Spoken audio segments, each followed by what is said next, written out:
I'm Dr. Chris Samuels, and today we're talking about one of the most difficult questions I hear in my practice. Can we rebuild intimacy after discovery and the feelings of betrayal that follow it? If you're watching this, you or someone you care about has likely experienced the devastating impact of this kind of betrayal in a relationship. I want you to know that what you're feeling is valid. Your pain is real, and healing, while challenging, is possible. Let's be honest about what we're dealing with. Betrayal, especially in intimate relationships, doesn't just break trust, it shatters our fundamental assumptions about safety, love, and the person we thought we knew. When betrayal involves addiction, we're not just dealing with a single incident, and the damage runs deep. We're facing the reality of having lived with ongoing lies, hidden behaviors, and violated boundaries. Many people describe feeling like they don't even know who their partner really is anymore. This kind of betrayal often creates what we call betrayal trauma, real psychological symptoms that can include anxiety, depression, intrusive thoughts, raging emotions, and a profound sense of being unsafe in the world.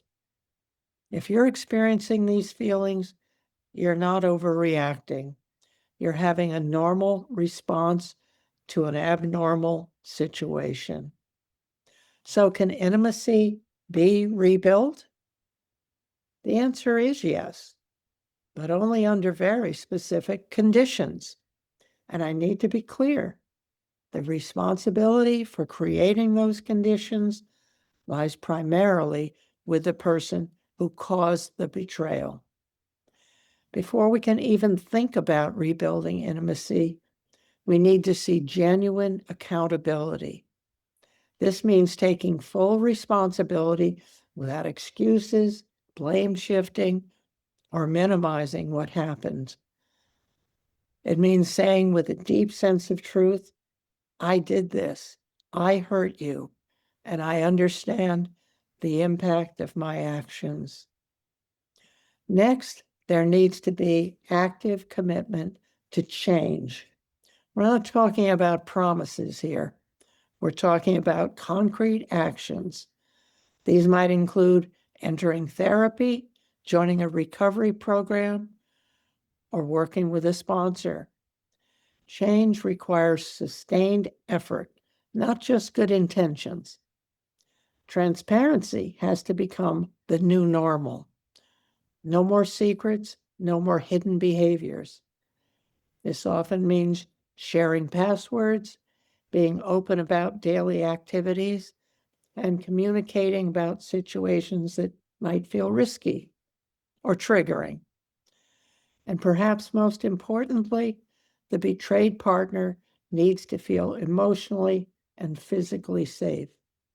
This might mean creating new boundaries, having regular check ins, or temporarily changing living arrangements. Safety can't be negotiable. Once we have that reliable and stable foundation, we can begin the careful work of rebuilding intimacy. But let me be clear, this isn't a quick process. Trust isn't rebuilt in weeks or even months. We're talking about a journey that in so many ways may take years. The first step is often what I call radical honesty. This means being truthful about everything, not just the big things, but the small daily interactions too. When someone asks how your day was, you tell the truth. When you're feeling triggered or struggling, you share that openly. Open communication becomes your lifeline. This means having regular conversations about feelings, progress, and setbacks. Both partners need to become skilled at listening, really listening, without immediately trying to fix or defend. Professional support is usually essential. Individual therapy helps each person process their own experiences and develop healthy coping strategies. Couples therapy, not immediately, but when both people are ready, can provide a safe space to navigate difficult conversations and learn new ways of connecting. Self-care cannot be overlooked. The betrayed partner especially needs to focus on her own healing, rediscovering who she is outside of the crisis and rebuilding her sense of self-worth and safety in the world. So what does rebuilding intimacy actually look like day to day? Start small and build gradually. You might begin with simple activities that feel safe, taking walks together, sharing meals, or engaging in hobbies you both enjoy. The goal isn't romance right away, it's reconnection. Practice gratitude together. Make it a habit to share one thing you appreciate about each other every day. This helps shift focus from what's broken to what's still valuable in your relationship. Create new rituals and traditions. The old patterns may feel contaminated by betrayal, so deliberately building new positive experiences together can help create fresh emotional associations. Establish regular check-ins about feelings and needs. This might be a weekly conversation where you each share how you're doing, what you need from each other, and any concerns that may have come up. Be patient with physical intimacy. The betrayed partner may need significant time before feeling safe enough for physical closeness. This process cannot be rushed, and both partners need to respect where the other person is in their healing. I want to address expectations because this is where many couples get stuck. Rebuilding intimacy isn't a straight line. There will be good days and terrible days. Progress might feel slow, and setbacks are normal. The betrayed partner may have triggers that seem to come out of nowhere. A song, a location, or even a certain time of day might bring back painful memories. This doesn't mean healing isn't happening. It means trauma takes time to process. The person who caused the betrayal may feel frustrated by the pace of forgiveness or discouraged when their efforts don't seem appreciated. Remember, your partner's healing timeline isn't about you.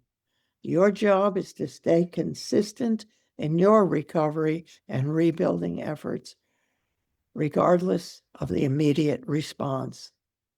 Some days you might wonder if it's worth it. That's normal too. Healing from betrayal is one of the hardest things a relationship can go through. Here's what I want you to remember. Rebuilding intimacy after betrayal is possible, but it requires both people to be fully committed to the process. It demands patience, professional support, and a willingness to do the hard work of healing. Some relationships don't survive betrayal, and that's okay too. Your worth isn't determined by whether your relationship can be rebuilt. Your healing and well-being should always be the priority. But for those couples who do the work, who commit to transparency, accountability, and patient rebuilding, many find that their relationship becomes stronger and more authentic than it ever was before. If you're on this journey, be gentle with yourself. Healing takes time, but it is possible. I wish you well.